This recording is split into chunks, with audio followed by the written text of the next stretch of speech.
आज के इस लेक्चर में हम जूनियर सॉफ्टवेयर डेवलपर के कुल 50 वन लाइनर क्वेश्चन सॉल्व करेंगे। चलिए शुरू करते हैं। पहला प्रश्न है ALU का फुल फॉर्म क्या होता है। तो ALU का फुल फॉर्म जैसे कि आप जानते हैं arithmetic logic unit. Second question है CPU का फुल फॉर्म होता है। CPU जिसे हम सेंट्रल प्रोसेसिंग यूनिट के नाम से जानते हैं।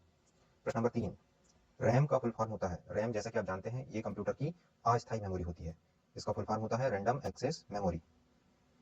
प्रश्न क्रमांक 4 रोम का फुल फॉर्म होता है। रोम जो कि कंप्यूटर की स्थायी मेमोरी होती है। इसका फुल फॉर्म होता है रीड ओनली मेमोरी। प्रश्न क्रमांक 5 पी रोम, ये रोम का ही रूप होता है जिसे हम पी रोम कहते हैं। इसका फुल फॉर्म होता है प्रोग्रामेबल रीड ओनली मेमोरी। प्रश्न क्रमांक 6 ईपी रोम, ईपी रोम का फुल फॉर्म होता है erasable programmable read only memory. प्रश्न क्रमांक 7 वोलेटाइल मेमोरी है, मतलब कौन सी मेमोरी है जिसे हम वोलेटाइल कहते हैं। तो रैम जो है वोलेटाइल मेमोरी कहलाती है, जिसका फुल फॉर्म होता है रैंडम एक्सेस मेमोरी। प्रश्न क्रमांक 8 नॉन वोलेटाइल मेमोरी है। नॉन वोलेटाइल मेमोरी जैसे कि आप जानते हैं रीड ओनली मेमोरी को कहा जाता है, जो कि कंप्यूटर की स्थायी मेमोरी होती है। प्रश्न क्रमांक 9 BIOS का फुल फॉर्म होता है बेसिक इनपुट आउटपुट सिस्टम, इसे बायोस कहते हैं। प्रश्न क्रमांक 10 स्कैनर कैसी डिवाइस है। आपको बताना है इनपुट है क्या आउटपुट है। तो स्कैनर में क्या करते हैं हम हार्ड कॉपी को स्कैन करके सॉफ्ट कॉपी के रूप में बदलते हैं। तो क्या है ये एक इनपुट डिवाइस है। प्रश्न क्रमांक 11 माइक्रोफोन कैसी डिवाइस है। माइक्रोफोन जो कि आपकी आवाज को रिकॉर्ड करती है।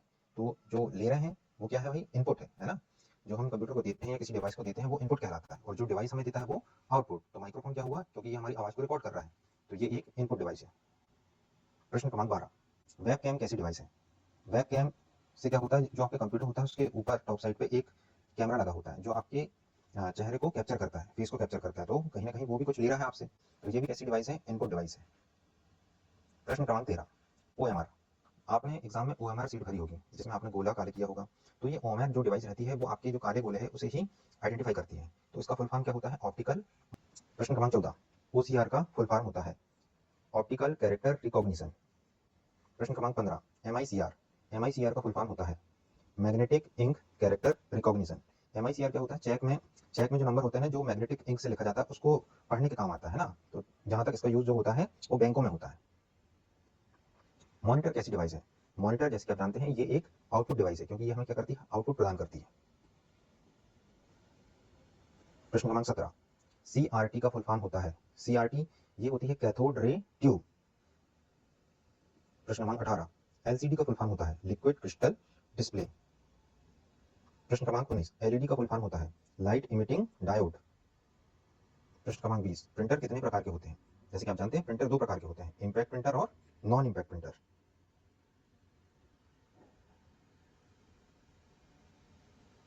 डॉट मैट्रिक्स प्रिंटर है, आपको बताना है कि कौन सा, आपको ये बताना है कि डॉट मैट्रिक्स प्रिंटर इंपैक्ट है कि नॉन इंपैक्ट है। तो डॉट मैट्रिक्स जो प्रिंटर है वो इंपैक्ट प्रिंटर कहलाता है। लेजर प्रिंटर, लेजर प्रिंटर क्या है इंपैक्ट है कि नॉन इंपैक्ट है। तो ये एक नॉन इंपैक्ट प्रिंटर है। प्रश्न क्रमांक 23 USB का फुल फॉर्म होता है USB, जिसे हम यूनिवर्सल सीरियल बस के नाम से जानते हैं। प्रश्न क्रमांक 24 कंप्यूटर की सबसे तेज मेमोरी होती है। तो कंप्यूटर की जो सबसे तेज मेमोरी होती है वो रजिस्टर मेमोरी होती है। अगर ऑप्शन में रजिस्टर की जगह कैश दिया है तो फिर आपको कैश लगाना है, ठीक है। प्रश्न क्रमांक 25 GPS का फुल फॉर्म होता है GPS, जो कि आपकी एग्जैक्ट लोकेशन बताता है ना। तो इसका फुल फॉर्म होता है ग्लोबल पोजिशनिंग सिस्टम। कंप्यूटर किस भाषा का शब्द है। तो कंप्यूटर जो है ये लैटिन भाषा का शब्द है। प्रश्न क्रमांक 27 कंप्यूटर का आविष्कार किसने किया। कंप्यूटर का आविष्कार किया था चार्ल्स बेबेज ने। प्रश्न क्रमांक 28 कंप्यूटर दिवस कब मनाते हैं। तो कंप्यूटर दिवस आप मनाते हैं 2 दिसंबर को। हर साल 2 दिसंबर को कंप्यूटर दिवस मनाया जाता है। CCTV का फुल फॉर्म होता है CCTV, जिसे हम क्लोज्ड सर्किट टेलीविजन के नाम से जानते हैं। एक नेबल कितने बिट का होता है, मतलब आपको बताना है कि एक नेबल में कितने बिट होते हैं। तो एक नेबल में होते हैं 4 बिट, या ये भी कह सकते हैं कि 4 बिट मिलकर एक नेबल बनता है। एक बाइट कितने बिट का होता है। एक बाइट बनता है 8 बिट से, या 8 बिट मिलकर एक बाइट बनाते हैं। 1024 टेराबाइट, मतलब जैसे क्या कहते हैं हम टीबी, 1024 टीबी या टेराबाइट किसके बराबर होता है एक पेटाबाइट के।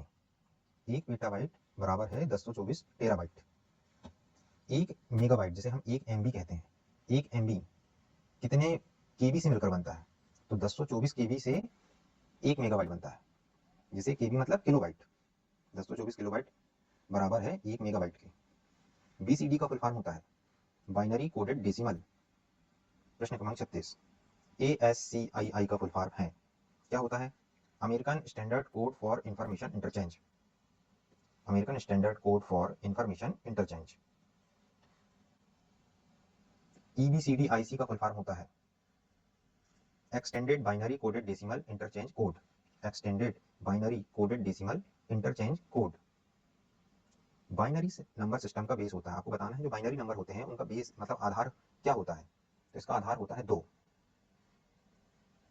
ऑक्टल नंबर सिस्टम का बेस क्या होता है? ऑक्टल में बेस क्या कहलाता है? 8। ऑक्टल का बेस कहलाता है 8। डेसिमल नंबर सिस्टम का बेस क्या होता है? 10।